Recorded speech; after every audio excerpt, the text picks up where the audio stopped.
आज जिस चीज पे हम लोग बात करने जा रहे हैं वो है कैरियर अपॉर्चुनिटीज एंड गाइडेंस।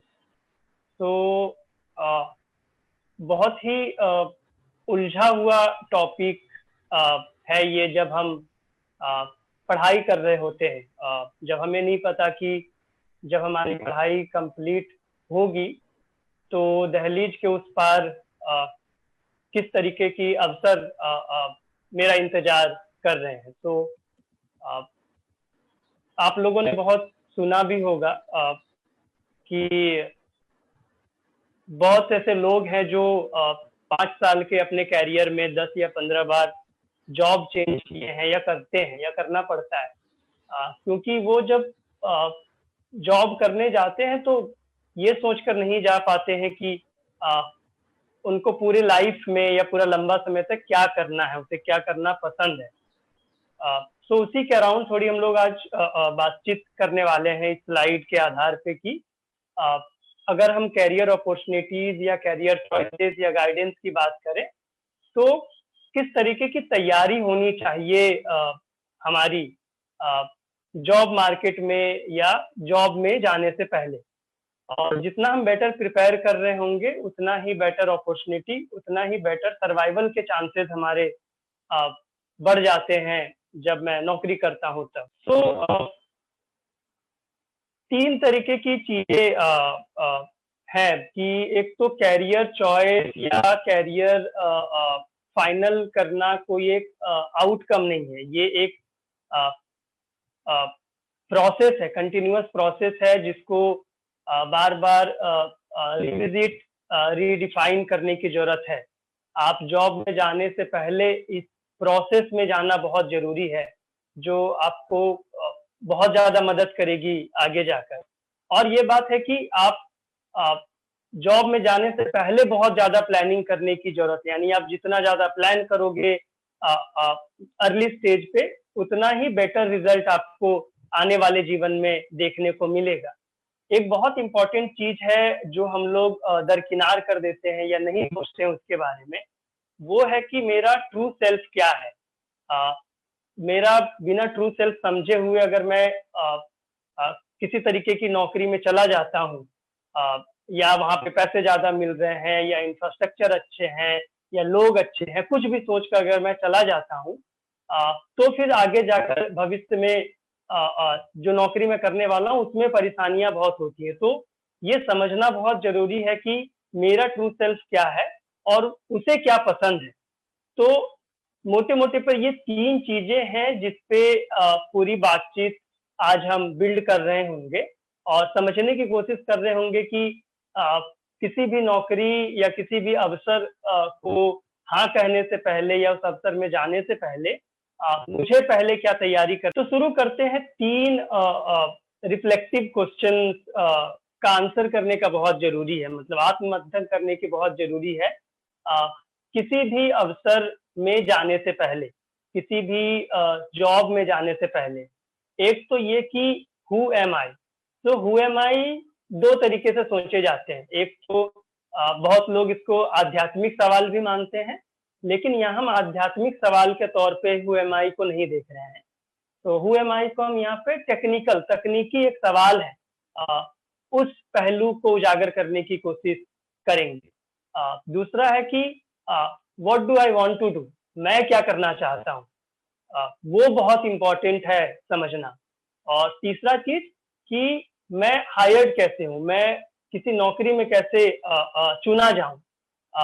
ये 3 चीजों पे बात करने वाले हैं। तो हु एम आई को अगर हम देखते हैं आगे की अगर स्लाइड में जाते हैं तो हमें कुछ अ, प्रश्न मिलते हैं, कुछ सवाल मिलते हैं जिसका आंसर करना बहुत बहुत ही जरूरी है। और ये इन सवालों का आंसर आप एकांत में बहुत आराम से, थोड़ा शांति मन से आप बैठ के इन सवालों को आंसर कर सकते हैं, सोच सकते हैं, लिख सकते हैं। और मैं इतना कॉन्फिडेंस के साथ कहता हूँ कि इन सवालों को अगर आप बहुत ही ऑथेंटिसिटी के साथ, बहुत ही ईमानदारी के साथ इन सवालों का उत्तर देते हैं तो आगे के कैरियर अपॉर्चुनिटीज में, कैरियर चूज करने में बहुत बहुत ही ज़्यादा मदद मिलने वाली है। तो यहाँ पे जो पहला सवाल है वो ये बोलता है कि when have you been most committed, passionate and enthusiastic? तो आप क्या ये रिफ्लेक्ट कर पा रहे हो, आप क्या ये सोच पा रहे हो कि आपके जो 20, 22, 25 साल का जो जीवन है, उसमें कौन सा ऐसा पल, कौन सा ऐसा क्षण आया था, या कौन सा ऐसा आप काम किए थे जिसमें आप बहुत ज्यादा कमिटेड हुए, जो जिस काम को करने के लिए आप बहुत ज्यादा पैशनेट हुए, उस काम को करने के लिए आप में अलग किस्म की एनर्जी आपने महसूस की। तो उन घटना चक्र को, उस मोमेंट को याद करना बहुत जरूरी है और उसको डिफाइन करना बहुत जरूरी है कि एक ऐसा समय जब आप बहुत ज्यादा कमिटेड हुए हो किसी काम को लेकर। है कि एक ऐसा समय जहां पे आप बहुत ज्यादा क्रिएटिव हुए हो अपने अपने काम में, अपने लाइफ में, आपने बहुत कुछ अलग कर किया हो। तो ये दूसरा सवाल है। तीसरे सवाल पे अगर जाए तो कब आप अपने बारे में या जो आपने निर्णय लिए उसके बारे में बहुत श्योर थे, 100% श्योर थे कि मैं जो निर्णय लिया या जो मैं अपने बारे में सोचता हूँ उसमें 100% मैं श्योर हूँ। तो इस तरीके के जो सवाल है वो आप देख पा रहे होंगे इस स्लाइड में। तो कुल 7-8 सवाल हैं जिनको या तो आप लिखें या इन सवालों को लेकर आप 2 दिन, 4 दिन, 5 दिन इन सवालों के साथ बिताएं, समय बिताएं इन सवालों के साथ, जो बहुत ज्यादा क्लैरिटी देगी आपको कि आपको। तो यहाँ पे बोलता है कि right who am I statement.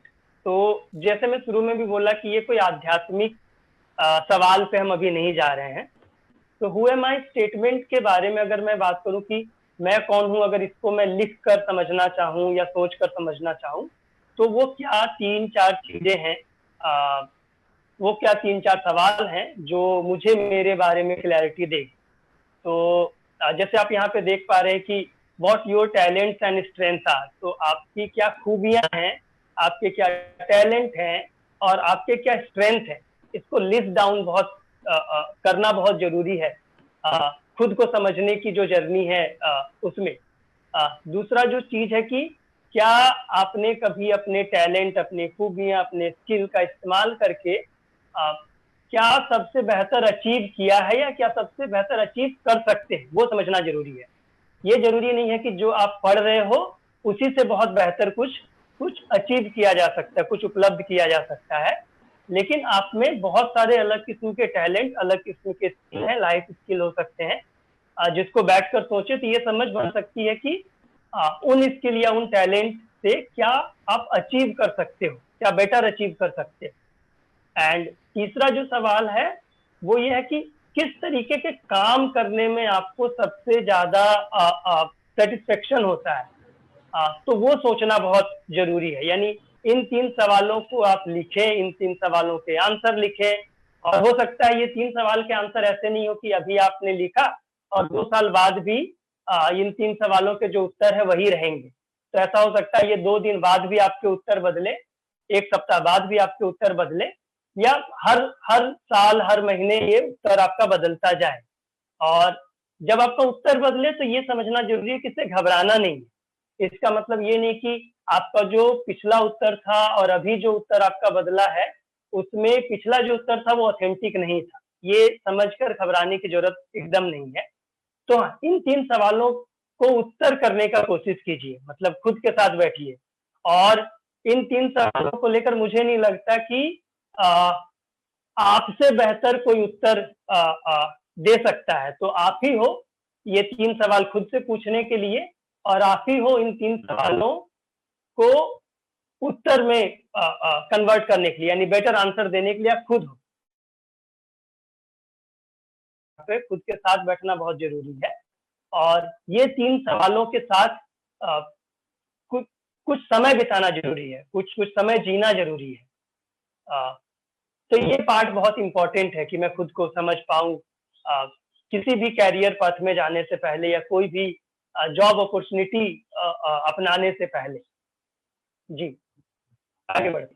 तो जो पहला स्लाइड था उसका जो दूसरा सवाल है वो ये है कि मैं क्या करना चाहता हूँ। अगर मैं ये समझ लेता हूँ कि मैं कौन हूँ, मेरे में क्या टैलेंट है, क्या स्किल है, क्या मुझे पसंद है सबसे ज़्यादा करना, क्या ऐसा मैं कुछ काम किया हूँ जिससे सबसे बेहतर कुछ अचीव किया हूँ या क्या कर सकता हूँ, ये जब मैं समझ लेता हूँ तो फिर क्या मैं करना चाहता हूँ, उस सवाल पे आ सकते हैं हम लोग।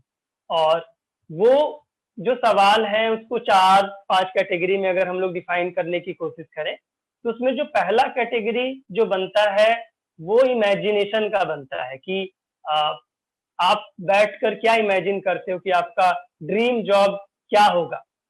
अ, क्या ऐसा काम कर रहे होंगे आप अपने जीवन में जिससे बहुत ही ज़्यादा खुश होंगे? तो इनिशियली आप लोग को लग सकता है कि एक अच्छा पैकेज वाली नौकरी खुशी देती है, बट वो बहुत शॉर्ट टर्म है। बहुत कम समय के लिए आपको वो एक्साइट करेगी, लेकिन जो एक्साइट करेगी, वो उस तरीके की नौकरी है जिसके बारे में आप ये समझ पाओ कि ये करने में मुझे मज़ा आता है। अ, ये मैटर नहीं करता है कि इसमें पैकेज कितना है। लेकिन ये मैटर करता है कि मुझे ये करने में सही में मज़ा आता है क्या और मैं यही करना चाहता था। जब मैं सोचा इस सवाल पे कि मेरा ड्रीम जॉब क्या है, तो मैंने यही पाया और मैं यही करना चाहता था और मैं यही कर रहा हूँ। तो इस सवाल के साथ भी जीना बहुत ज़रूरी है। आपके वैल्यू क्या है?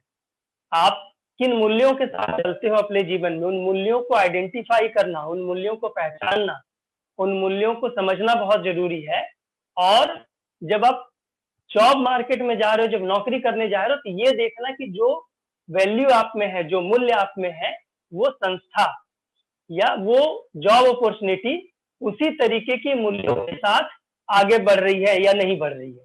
क्योंकि अगर आप अभी अपने वैल्यू को कॉम्प्रोमाइज़ करके किसी भी जॉब में जाते हो, तो शुरुआती दौर में तो आपका काम चल जाएगा क्योंकि 2 महीने, 3 महीने, 6 महीने या साल भर तक एक एक्साइटमेंट रहता है, क्योंकि ठीक है पैसा आ रहा है, अ, अच्छा इंफ्रास्ट्रक्चर है, काम कर रहे हैं। लेकिन एक समय के बाद जब आपके वैल्यू क्योंकि आपके वैल्यू आप बहुत आसानी से नहीं बदल सकते।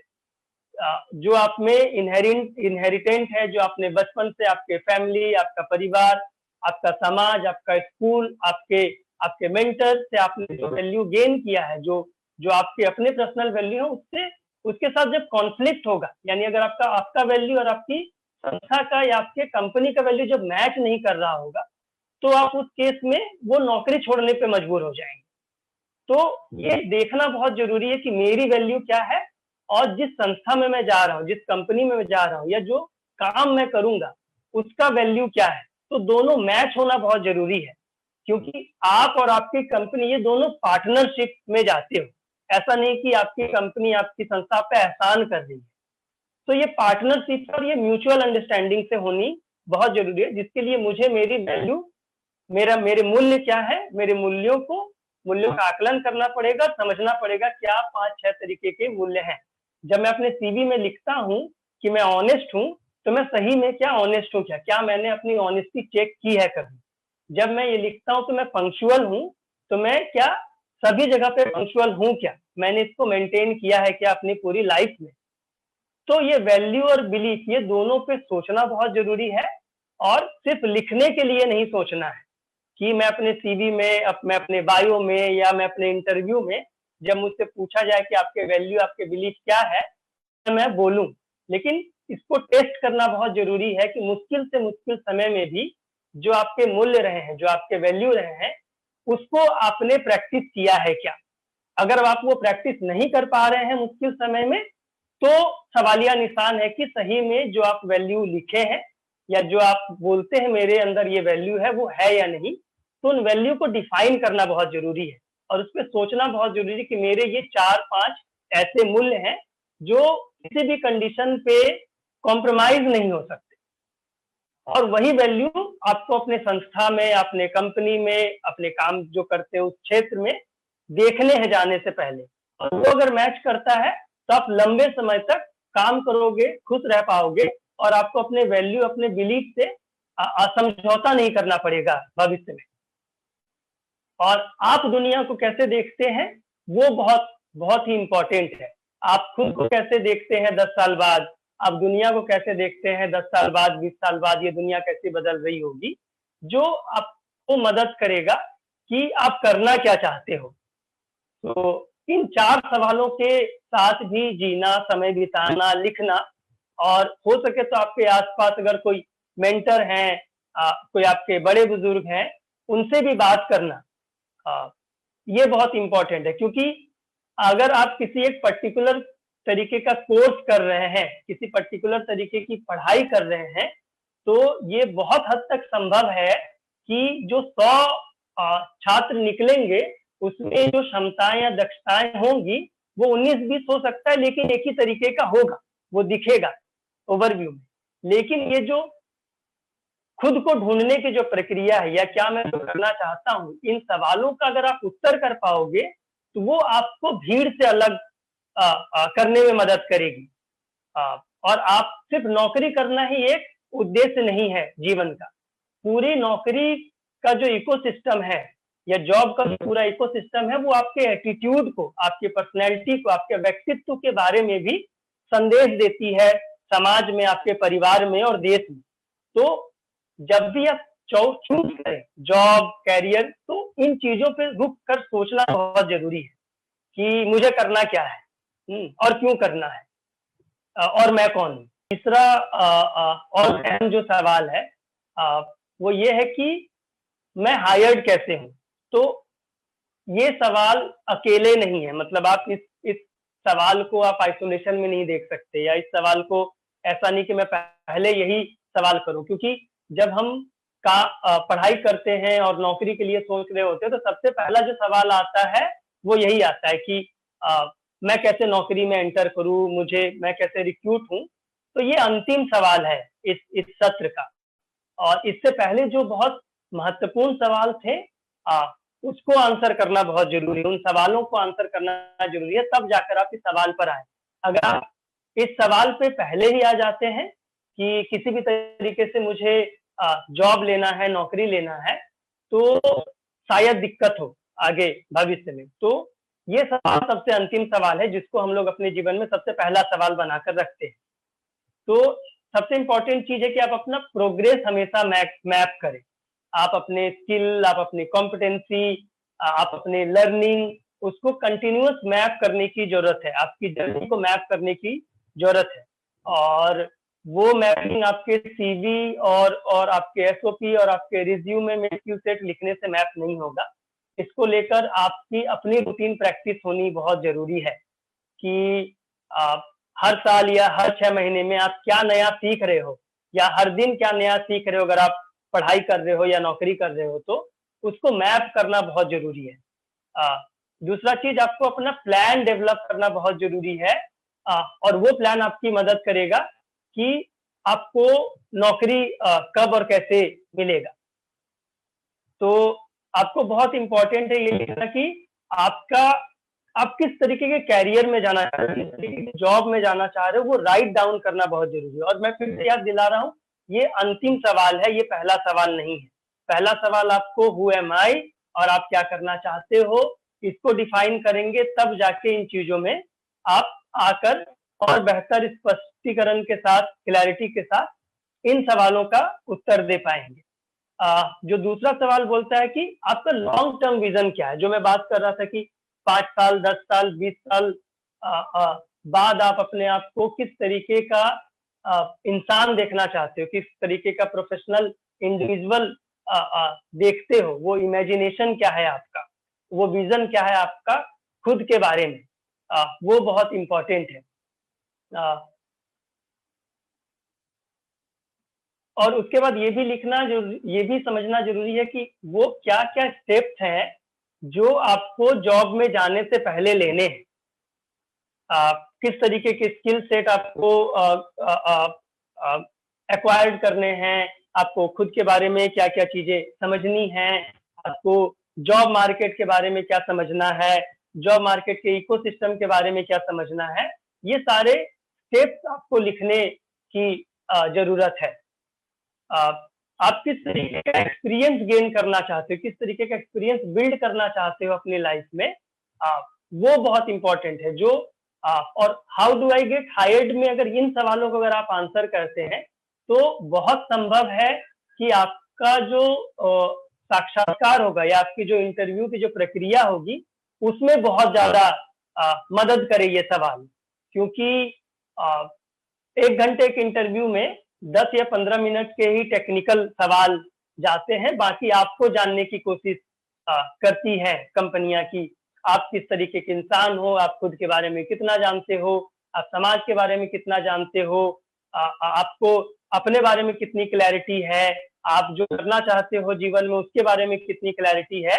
और इन क्लैरिटी से जो कंपनी है वो ये समझने की कोशिश करता है कि आप कितना क्लियर माइंडसेट के साथ इस नौकरी में आना चाहते हैं, क्योंकि कोई भी कंपनी, कोई भी संस्था ये नहीं चाहती है कि कोई एम्प्लॉय आए और 6 महीने में, 2 महीने में वो छोड़कर चला जाए।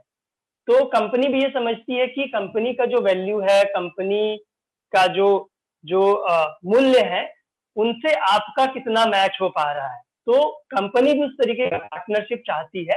तो इस कारण से ये 3 सवालों का उत्तर देना बहुत जरूरी है और खुद के लिए प्रैक्टिस करना बहुत जरूरी है। ये बहुत इंपॉर्टेंट है कि अभी जिस तरीके की कंडीशन है हमारे देश के, पूरी दुनिया की, जहाँ पर जो जॉब मार्केट है या जो अपॉर्चुनिटी है वो श्रिंक हो गई है, बहुत कम हो गई है और होपफुली फ्यूचर में बढ़ेंगी। लेकिन बहुत बार ऐसा होता है कि मैं किसी भी जॉब के लिए, किसी पोजीशन के लिए बहुत डेस्परेटली प्रिपेयर कर रहा होता हूँ खुद को, चाहे वो गवर्नमेंट जॉब हो, चाहे प्राइवेट सेक्टर के जॉब हो, या किसी तरीके की नौकरी जिसको मैं बहुत फोकस करके तैयार कर रहा होता हूँ या तैयारी कर रहा होता हूँ उसमें, और सोचता हूँ कि हो जाए, और बहुत कुछ सोचता हूँ कि अगर ये हो जाए तो मैं ये करूंगा, वो करूंगा, बहुत सारे सपने कर लेता हूँ। लेकिन जब नहीं होता है या नहीं होगा तो व्हाट इफ पे सोचना बहुत जरूरी है कि अगर जिसको लेकर मैं इतना एफर्ट दे रहा हूँ, इतना टाइम दे रहा हूँ, इतना एनर्जी दे रहा हूँ, वो अगर मुझे नहीं मिलता है तो मैं क्या करूंगा। तो आपको व्हाट इफ का एनालिसिस करना है, आपको वो भी लिखना है कि जो जिसके लिए मैं तैयारी कर रहा हूँ उसका 2 महीने बाद इंटरव्यू है, मैंने 2 महीने पूरे लग कर तैयारी की, मैंने इंटरव्यू दिया, और अगर नहीं हुआ तो, क्योंकि अगर नहीं हुआ तो सोचना इसलिए जरूरी है क्योंकि अभी जिस तरीके का डिप्रेशन, मेंटल डिप्रेशन से पूरी दुनिया गुजर रही है, यूथ गुजर रहे हैं, उसमें व्हाट इफ पे बहुत फोकस नहीं हो रहा है। तो व्हाट इफ हमें फ्यूचर के लिए मेंटली रेडी, फ्यूचर के लिए मेंटली प्रिपेयर करना सिखाती है। बहुत बुरी सी बुरी स्थिति क्या हो सकती है उसके बारे में हमें सिखाती है, और उसको लेकर हम प्रिपेयर रहते हैं पहले से ही कि मैंने भाई बुरा से बुरा एक्सट्रीम सोच लिया है कि अगर ये नौकरी नहीं मिलेगी तो क्या होगा, और वो सोच लेना ही अपने आप में, और फिर जाके ये सोचना कि ये अगर नहीं होगा तो मेरे पास प्लान बी क्या है। अगर मुझे एक्सेप्ट नहीं किया गया तो मेरे पास प्लान बी, प्लान सी क्या है, मैं इसके अलावा और क्या कर रहा हूँगा। ये सोचना, इस फ्रेमवर्क में सोचना बहुत जरूरी है। और अगर आप ये सोच के रहते हो, एक्सेप्ट कर लिए गए, बहुत अच्छी बात। अगर एक्सेप्ट नहीं किए गए तो भी आपके पास एक प्लान बी है जिसको लेकर आपने पहले ही सोच रखा है, आपका दिमाग पहले से ही रेडी है। अगर आप नहीं सोचते हैं तो वो बहुत अचानक से आपको झटका लगता है, क्योंकि आपको ये लगता है कि भाई मैंने 3 महीने, 4 महीने या मैंने पूरे 2 साल दिए इस तरीके की नौकरी को पाने के लिए, और आज ये मुझे रिजेक्ट कैसे कर सकता है। तो वो, क्योंकि हमारी आदत नहीं है, हमारा समाज, हमारा परिवार, हमारा पूरा एजुकेशन सिस्टम रिजेक्शन को कैसे एक्सेप्ट करना है ये नहीं सिखाई है। तो व्हाट इफ को प्लान करना बहुत जरूरी है कि अगर ये नहीं होगा तो मेरे पास प्लान बी, प्लान सी क्या है, ताकि अगर मैं रिजेक्ट भी हूं तो मैं उस डिप्रेशन में ना जाऊं, और फिर मैं वहां से उठ खड़ा हूं और आगे बढ़ूं और दूसरी अपॉर्चुनिटी के लिए मैं खुद को प्रिपेयर कर पाऊं, खुद को तैयार कर पाऊं। तो व्हाट इफ बहुत कोर है आपके पढ़ाई से जॉब में, जो जॉब, पढ़ाई और जॉब के बीच की जो दहलीज है ना, उसमें जाना और नहीं जाने के बीच का एक बहुत इंपॉर्टेंट एस्पेक्ट है जिसको लेके हमेशा मेंटली रेडी रहने की जरूरत है।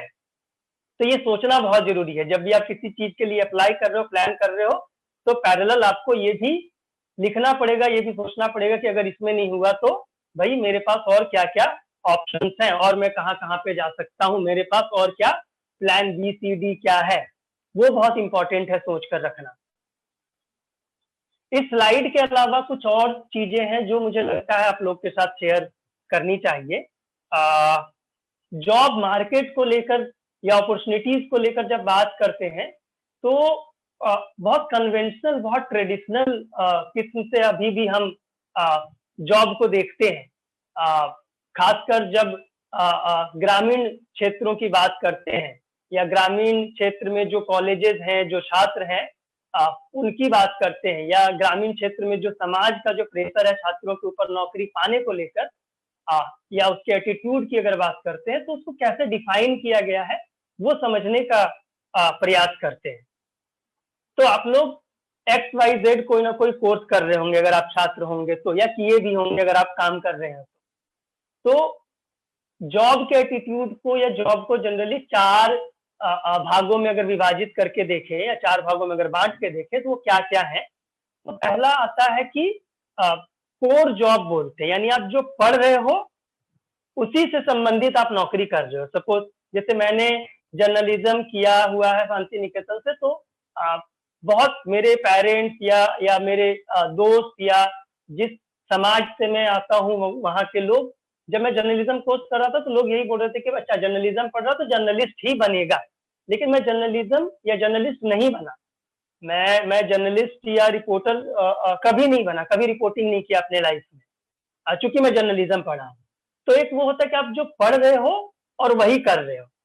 तो मेरे बहुत ऐसे दोस्त हैं, बहुत ऐसे मित्र हैं जो जर्नलिज्म पढ़े और वो मीडिया हाउसेज में है, वो न्यूज़पेपर में काम करते हैं, वो न्यूज चैनल में काम करते हैं, यानी उसने जो पढ़ा वही वो कर रहा है। इसको बोलते हैं कोर जॉब। तो एक तो ये है, दूसरा है, और ये कोर जॉब इस तरीके से काम करती है, अगर आप लोग एक बहुत बड़ा बर्फ का टुकड़ा को अगर आप पानी में फेंको तो 10% हिस्सा ही आपको ऊपर दिखता है, बाकी 90% जो हिस्सा है वो पानी के नीचे दिखता है। तो ये जो कोर जॉब है, जो आपका एकेडमी है उसी से रिलेटेड आप नौकरी कर रहे हैं, तो ये 10% ही कैटर करती है, क्योंकि सारे जर्नलिज्म करने वाले लोग जर्नलिस्ट नहीं बनते हैं, ये आपको भी पता है। सारे हिस्ट्री में एमए करने वाले लोग हिस्ट्री के प्रोफेसर लेक्चर नहीं बनते हैं। सारे एमबीए करने वाले लोग बिजनेस ही करेंगे, ये भी नहीं है। सारे इंजीनियरिंग करने वाले लोग उसी सेक्टर में जा रहे होंगे, इंजीनियरिंग वाले सेक्टर में जॉब कर रहे होंगे, ये भी सही नहीं है। तो कोर जॉब 10-15% है, तो ये एक एरिया है। दूसरा अगर बात करें तो है वो रिलेटेड जॉब की, यानी मैंने जर्नलिज्म पढ़ा, जर्नलिज्म में मैंने कुछ चीजें सीखी और कुछ स्किल गेन किए, कुछ क्षमताएं दक्षताएं गेन की, मैंने अचीव किए, कुछ सीखा। उसी लर्निंग को, उसी स्किल को क्या मैं दूसरे तरीके के काम करने में इस्तेमाल कर रहा हूं क्या। जैसे मैं अगर उदाहरण के तौर पे बोलूं तो मैंने जर्नलिज्म मास कम्युनिकेशन पढ़ा, तो मुझे कम्युनिकेशन बहुत पसंद आया और मुझे लगा कि भाई जो डेवलपमेंट कम्युनिकेशन है उसमें भी तो इस्तेमाल हो सकती है मेरी स्किल, यानी लोगों के बीच में जाना और उनकी समस्याओं का समाधान करना, ये किया जा सकता है अगर मैं जर्नलिज्म नहीं कर रहा हूँ या जर्नलिस्ट नहीं बन रहा हूँ तो इस स्किल का इस्तेमाल क्या मैं सोशल सेक्टर में, सोशल वर्क में कर सकता हूँ क्या। तो वो रिलेटेड जॉब जो है उसमें चला गया, जिसका दायरा थोड़ा बड़ा है, यानी आप कोर जॉब में भी जा सकते हो और रिलेटेड जॉब में भी, यानी कोर जॉब से जो आपने स्किल सीखी उसी को आप इस्तेमाल कर रहे हो दूसरे तरीके के कामों में भी। तीसरा और जो सबसे बड़ा स्पेस है जॉब का, वो है हाइब्रिड जॉब। तो हाइब्रिड जॉब की अगर मैं उदाहरण बोलूं आप लोगों को तो किसी ने टेक्नोलॉजी में मान लीजिए इंजीनियरिंग किया, लेकिन उसको लगता है कि भाई हेल्थ अभी सबसे अहम मुद्दा है हमारे देश का, तो वो क्या टेक्नोलॉजी और हेल्थ का जो स्किल है, यानी टेक्नोलॉजी का स्किल है, हेल्थ एक डोमेन है, तो टेक्नोलॉजी को वो क्या हेल्थ के साथ मिलाकर कुछ सॉल्यूशन लेके आ सकता है क्या। तो आप लोग देखे होंगे कि बहुत सारे ऐसे ऐप हैं, बहुत सारे ऐसे वेबसाइट हैं जो टेक्नोलॉजी तो है लेकिन वो काम हेल्थ पर कर रही है। तो इसको मिक्स करना हाइब्रिड जॉब बोलते हैं और इसकी अपार संभावना है भविष्य में भी और अभी के मार्केट में भी कि आपकी जो स्किल है और दूसरे स्किल के साथ अगर आप मैच कर पाओ तो उसकी अपार संभावना, यानी इस तरीके की नौकरियां 80-85% हमारे देश में अभी हैं। और जो बहुत लेस फोकस है, जो बहुत कम फोकस है, वो है, लेकिन उसमें डिमांड बहुत ज्यादा है। चौथा जो है उसको बहुत कम लोग एफर्ट कर सकते हैं। अगर आप बहुत पैशनेट हैं, आपके पास रिसोर्स उस तरीके से हैं, तो आप वो कर सकते हैं कि आपने मैकेनिकल इंजीनियरिंग की है और आपको वाइल्ड लाइफ फोटोग्राफी करना है, तो इसमें आप कर तो सकते हो, लेकिन वही है कि आपको फिर से आपको रीस्किल या स्किल अप अपने आप को करना पड़ेगा। शायद आपको प्रैक्टिस बहुत ज्यादा करने की जरूरत है या कुछ नए कोर्सेज लेने की जरूरत है, जिसको मैं सजेस्ट नहीं करता हूँ। अगर आपके पास उस तरीके की संसाधन नहीं है जीवन में जिसमें आप 3 साल 4 साल 5 साल आप अलग से देना चाहो, लेकिन इसके लिए मैं जरूर रिकमेंड करूंगा कि जो रिलेटेड जॉब है और जो हाइब्रिड जॉब है उसमें अपार संभावनाएं हैं और उसको देखा जा सकता है। तो आपकी जो स्किल है, कॉम्पिटेंसी है, उसको आप इस तरीके से भी सोचने की कोशिश कर सकते हैं कि मेरे कौन कौन से स्किल कॉम्पिटेंसी दूसरे सेक्टर में भी इस्तेमाल की जा सकती हैं, मेरे क्या क्या क्षमताएं, दक्षताएं या स्किल कॉम्पिटेंसी हैं जिससे मैं नया कुछ बिल्ड कर सकता हूँ, दूसरे के साथ कोलैबोरेट करके, दूसरे डोमेन में कोलैबोरेट करके मैं बिल्ड कर सकता हूँ, जिसमें अपार संभावनाएं हैं। तो मुझे लगता है कि ये जो बातचीत हुई है, इस पे आप लोग जरूर सोचेंगे और जितने मेरे समझ अभी तक बनी है कैरियर चॉइसेस को लेके, अपॉर्चुनिटीज को लेके, करियर चॉइसेस या अपॉर्चुनिटीज को ग्रैब करने से पहले इन चीजों पर सोचना बहुत जरूरी है, ताकि आप एक क्लियर विजन के साथ, एक क्लियर सेल्फ आर्टिकुलेशन के साथ, अपनी स्किल कॉम्पिटेंसी मैपिंग के साथ आप जॉब मार्केट में एंटर करो।